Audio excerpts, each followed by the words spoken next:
looking a little bit more at what we can do to be able to do anything physical at altitude.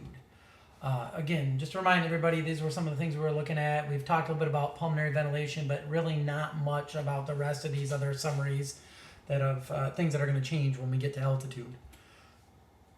One of the things that we are going to see happening, and if you've taken A&P, this one should look a little bit different here, but I mean, this should look familiar. One of the things that happens is you're not getting quite enough oxygen. Your kidneys, the blood vessels going into your kidneys are monitoring some of this, and you can get this release of erythropoietin. So one of the things we're going to see is we're going to get a release of erythropoietin, so increasing for about 2 to 3 days after we are going to altitude. What's going to happen then, this is going to stimulate the bone marrow to start producing more in the way of red blood cell counts, and we are going to get really an increase in hematocrit or increase in red blood cell count. So you can call that polycythemia, but the main thing that's going to happen is our red blood cell count is going to go up. So our ability to carry oxygen is going to be increased, and the number of cells in hemoglobin to do that are going to be increased. One of the things we'll see in this one, and this is part of the reason that altitude training a lot of times is helpful for endurance activities, is you can maintain this elevated red blood cell count for a few months after going back to sea level. So part of the reason that altitude training can be helpful for endurance athletes. One of the things we're going to see is if you have some sustained time up at altitude, so 4,500 meters would be about 15,000 feet, you're going to see that's going to be a 15% increase in the levels of those red blood cells. And we're going to see an increasing in hemoglobin as well. We're not necessarily going to see a shift in any of the hemoglobin curves, but we are definitely going to see an increase in the amount of hemoglobin. Initially, we are going to see a loss of plasma volume. This is due to, honestly, trying to balance the pH. It will then increase. So that early loss, we're going to see a much higher hematocrit. Later on, the hematocrit will drop back down a little bit, but overall, our plasma volume is up. This will allow us to have more stroke volume, more cardiac output as you're spending more time at altitude. So this ability to do activities at altitude, we're going to see it takes about 2 to 3 weeks of exposure for this to happen. Part of this is getting those red blood cell levels and hemoglobin levels higher so we can try to get more oxygen into that bloodstream and have a greater affinity for that. And we're going to start seeing increasing levels of saturation of O2 at these ones here. And again, this is that hypoxia stimulating the EPO release, that erythropoietin, that is going to cause increased red blood cell production.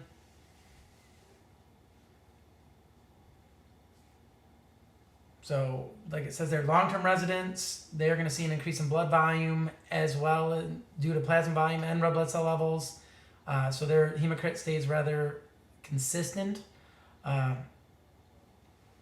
Again, at some level, there is going to be some limit to this increase in blood volume. So like it says here, residents at 4,300 meters show an increase in plasma volume, red blood cell, but a decrease in plasma volume as sorry, I misspoke on that. They show an increase in total blood volume and red blood cell levels, but they see an overall decrease in plasma volume because there is a limit to how much fluid we can have here. So what they start seeing is because their blood cells are going up in number, they start seeing increasing hematocrit and a thicker blood. And this is one of the things that can be an issue with altitude, is that thickening of the blood and the resulting increases in blood pressure to deal with that increasing blood viscosity. The other thing is because they are starting to be able to more efficiently get oxygen into the body due to these increased red blood cell counts, increased hemoglobin levels, we are starting to, at altitude, to be able to go back to using fat production so we can glycogen spare and not use as much carbs on that one. And again, because we have a better uptake of oxygen, we are going to see that submaximal levels, the intensity be lower.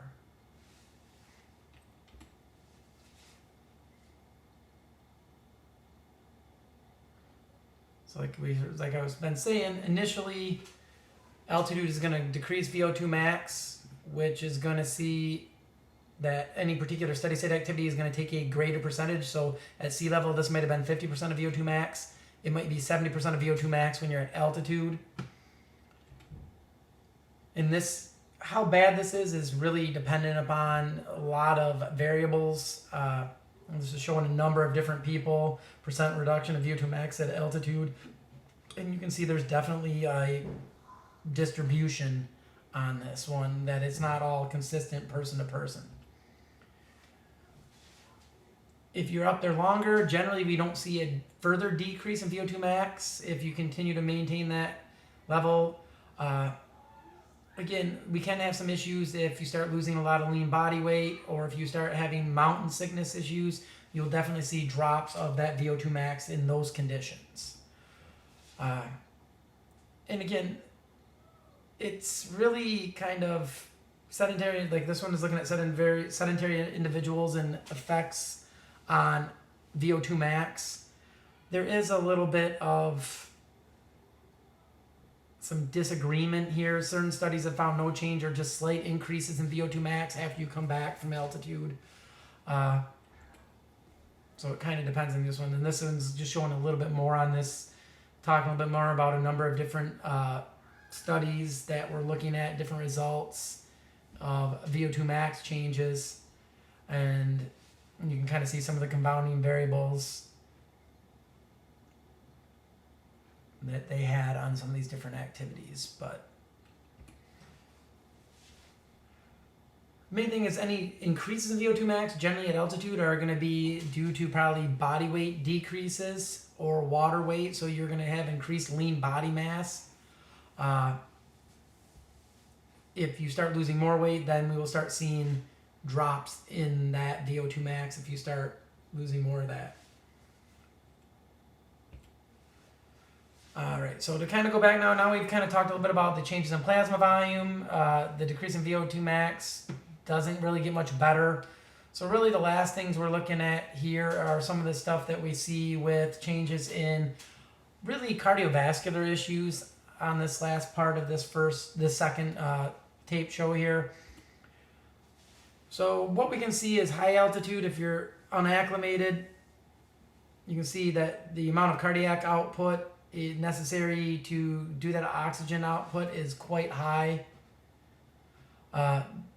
So you can see cardiac output has to increase and you still can't take up as much oxygen at altitude versus sea level. Once somebody's acclimatized, they are able to have a decrease in that cardiac output to maintain their basically their ability to do any particular type of work. Basically what this is saying is after you've been at altitude a while, you're not going to be using it. Anything is less intense. You're not having to have your heart work as hard to do that oxygen uptake once you've been acclimated to these high levels here. Initially, like I said, this is going to be a decrease in stroke volume because there is less water in the body. We're having issues with that. But what we're going to see is this starts to get better over those increasing days. And again, this is showing you cardiac output versus oxygen uptake for kind of lowlanders at sea level versus highlanders at sea level, then highlanders at altitude versus acclimated lowlanders. And the main thing you see on all these ones is people that have been at highlander levels here, you tend to see that they do not have to have their heart work as hard to maintain a certain oxygen uptake, where the lowlanders definitely have to have their heart work harder at these different levels in order to do that. And again, mainly because both of these are having some reduction at altitude in that cardiac output.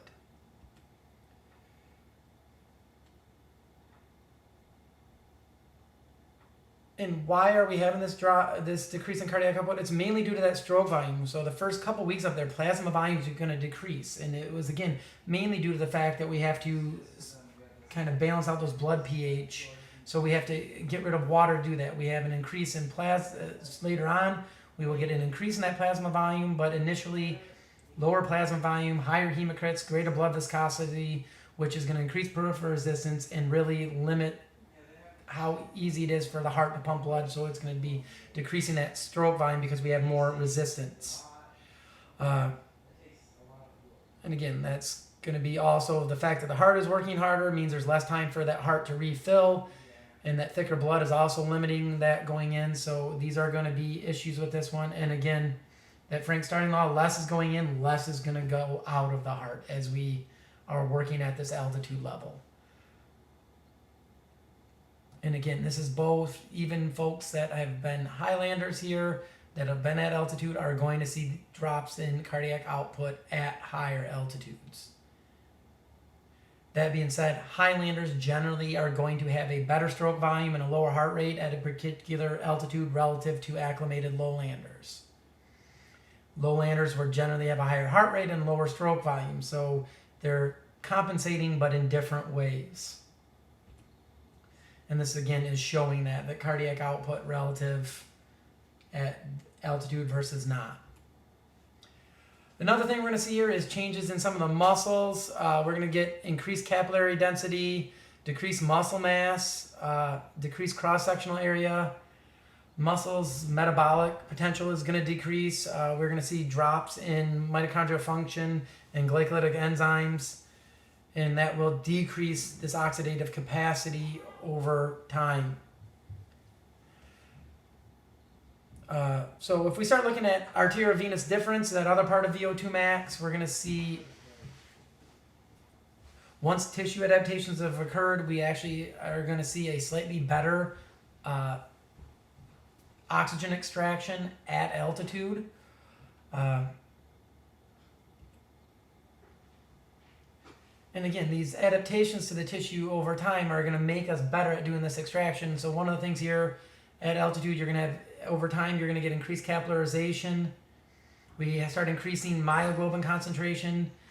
And after that initial drop in density and oxidative levels, we're going to start seeing increasing levels in mitochondrial density and increases in oxidative enzymes, all of which are going to be able to increase our ability to extract more oxygen from that arterial blood. So we should see a bigger arterial venous difference once someone has had a chance to acclimate. So what this really means is because of that, if we start seeing continued drops in VO2 max at altitude after adaptation, it's probably due to changes in cardiac output more than it is to oxygen extraction.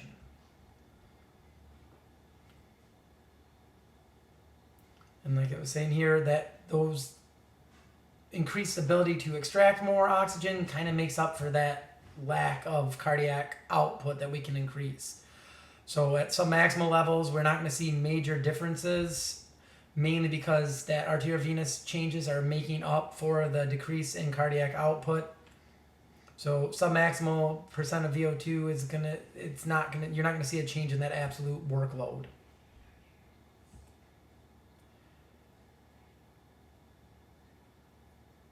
And again, it's part of it is because some of these other changes we've seen. We have increases in ventilation, increases in 2-3 DPG levels, increases in red blood cell and hemoglobin levels. All these things are letting us to have that increased arteriovenous difference.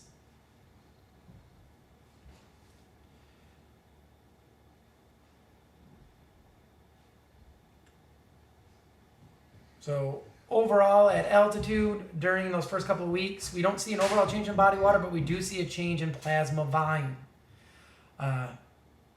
So in less extracellular water, increased intracellular volume. Because we are urinating a little bit more, we are going to see a higher hematocrit and blood viscosity due to those lower plasma volumes. And those are some of the figures we've already looked at. But you can see here, intracellular, the tissues are taking up more fluid, but interstitial, initially, extracellular, as well as plasma volume, those are all decreased at altitude initially. These you can see, they too tend to get better as time at altitude goes on. So you can see at these stays here, the different levels of time at altitude, how much there's been a decrease in plasma volume during acclimatization. You can see as you start getting to 10, that reduction starts to be a little bit less over time.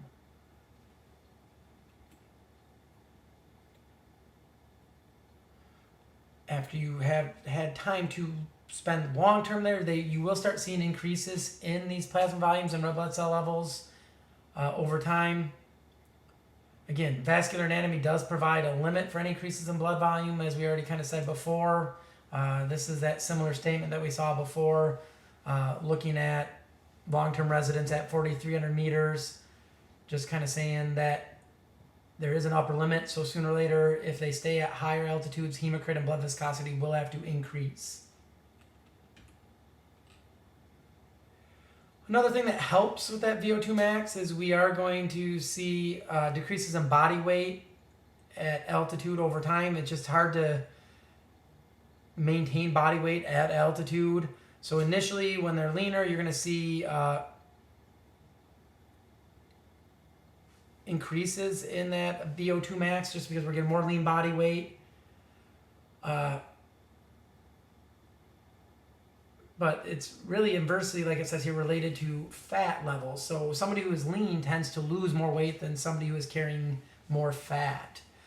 So what this means long term is that those folks that are thinner are going to tend to have decreases in lean body weight as well as decreases in fat weight, but more so in lean body weight for those folks that are already lean.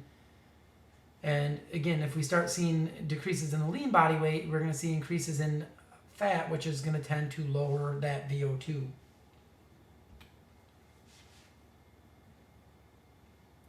And again, a lot of this is due to the fact that at altitude, there is a decrease in that caloric intake. We have appetite suppression, which is not going to help maintain body weights at altitude.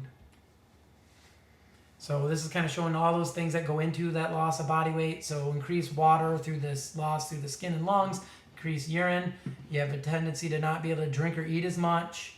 We tend to be spending more energy to do the same work. Because of that lack of oxygen, we are also having altered nutrient reabsorption, which all these things are not going to help with maintaining that body weight. So that's the second one here. We will take a look at the third show on this one just a little bit. I will see you next time.